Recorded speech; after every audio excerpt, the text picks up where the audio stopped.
उन्हें मुबारक जिन्हें छत तक जाना है, जी सीढ़ियाँ उन्हें मुबारक जिन्हें छत तक जाना है, हमें तो आसमां तक जाना है, हमें अपनी मंजिल स्वयं बनाना है, हमें अपनी मंजिल स्वयं बनाना है। तो आइए हम शुरू करते हैं दोष।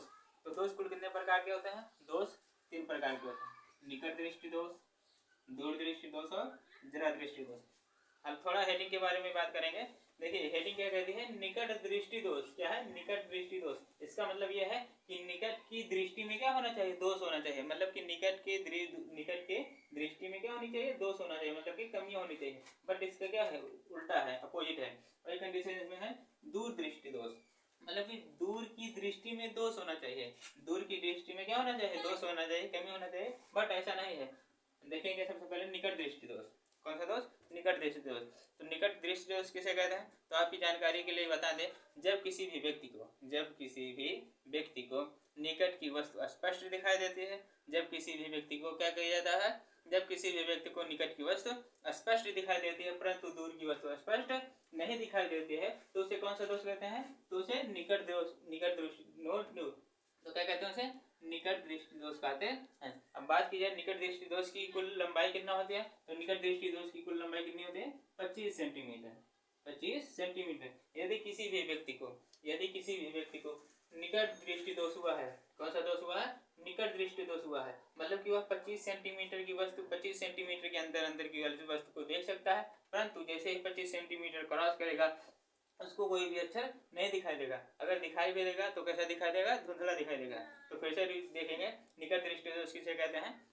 जब किसी भी व्यक्ति को निकट की वस्तु स्पष्ट दिखाई देती है परंतु दूर की वस्तु स्पष्ट नहीं दिखाई देती है, तो उसे निकट दृष्टि दोष कहते हैं। अब बात की जाए दूर दृष्टि दोष की, तो दूर दृष्टि दोष किसे कहते हैं?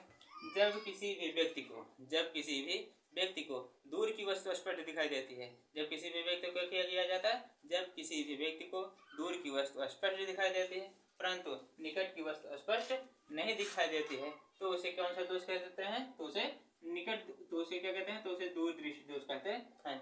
यदि बात की जाए इसकी, तो इसकी क्या होती है? इसकी होती है इनफाइनाइट। क्या होता है? इनफाइनाइट, मतलब कि अनंत। क्या होता है?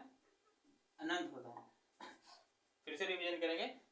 दूर दृष्टि दोष किसे कहते हैं? जब किसी भी व्यक्ति को दूर की वस्तु स्पष्ट दिखाई दे। जब किसी भी व्यक्ति को क्या किया जाए? दूर की वस्तु स्पष्ट दिखाई दे परंतु निकट की वस्तु स्पष्ट नहीं दिखाई देती है, तो उसे कौन सा दोष कहते हैं? दूर दृष्टि दोष कहते हैं।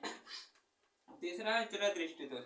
तो जरा दृष्टि दोष लगभग 60 साल के वृद्ध व्यक्तियों में होता है। 60 साल के मतलब कि यदि कोई बूढ़ा व्यक्ति जो 60 साल का हो, उसे कौन सा दोष होता है? उसे निकट दृष्टि दोष, उसे जरा दृष्टि दोष कहते हैं। अब बात की जाए जरा दृष्टि दोष क्या है, तो यह वह दोष है जो ना ही निकट की वस्तु दिखाई दे और ना ही दूर की वस्तु दिखाई दे। परिभाषा किस प्रकार लिखेंगे?